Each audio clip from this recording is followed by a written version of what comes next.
Big boss today promo గుండు అంకుల్పై Nagarjuna fire. Big boss నుంచి mask man out. Big boss 9వ సీజన్ మొదటి వారాంతంలోనే రచ్చ మొదలైంది. నాగార్జున కంటెస్టెంట్లకు ప్రోగ్రెస్ రిపోర్ట్ ఇచ్చేందుకు వచ్చేశారు.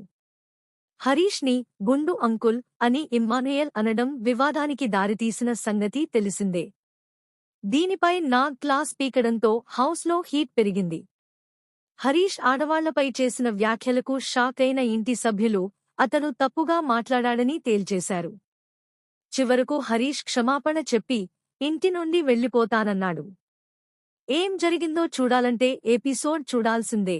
ఇటీవల ప్రారంభమైన Bigg Boss Telugu season reality show అప్పుడే ఫస్ట్ వీకెండ్లోకి వచ్చేసింది. ఎప్పటిలాగే శనివారం ఎపిసోడ్లో host Akkineni Nagarjuna contestants progress card పట్టుకుని వచ్చేశారు. బాక్సులు బద్దలైపోతాయంటూ సుత్తి పట్టుకుని వచ్చారు. ఇప్పటికే ఈరోజు ఎపిసోడ్కి సంబంధించిన ఫస్ట్ ప్రోమోని రిలీజ్ చేశారు. మరికొన్ని నిమిషాల్లో ఫుల్ ఎపిసోడ్ టెలికాస్ట్ అవుతుందనగా లేటెస్టుగా సెకండ్ ప్రోమోని కూడా సోషల్ మీడియాలో షేర్ చేశారు.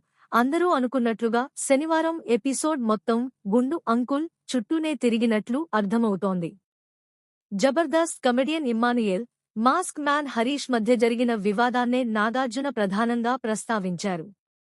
హరీష్ను ఇమ్మానుయేల్ సరదాగా గుండు అంకుల్ అని పిలవడం, దానికి హర్ట్ అయిన హరీష్ పెద్ద రాద్ధాంతం చేయడంతో హౌస్ మొత్తం హీటెక్కింది. ఇప్పుడు నాగ్ ఈ విషయాన్ని తీసుకొచ్చి డిస్కషన్ పెట్టారు. ఇద్దరిలో తప్పు ఎవరిది అనే దానిపై కంటెస్టెంట్స్ అభిప్రాయాలు తీసుకున్నారు. ఎంటర్టైన్మెంట్ పేరుతో ఏది పడితే అది మాట్లాడేస్తావా అంటూ నాగార్జున ప్రశ్నించగా, క్యాజువల్గా తీసుకుంటారనే అలా అన్నానని, కానీ ఆయన ఆ విధంగా తీసుకుంటారని అనుకోలేదని ఇమ్మానుయేల్ వివరణ ఇచ్చాడు. గుండు అంకుల్ అనే మాట సరదాగా అన్నాడని ఎంతమంది అనుకుంటున్నారు అని అడగ్గా కంటెస్టెంట్స్ అందరూ ఇమ్మానుయేల్కు మద్దతుగా చేతులెత్తారు.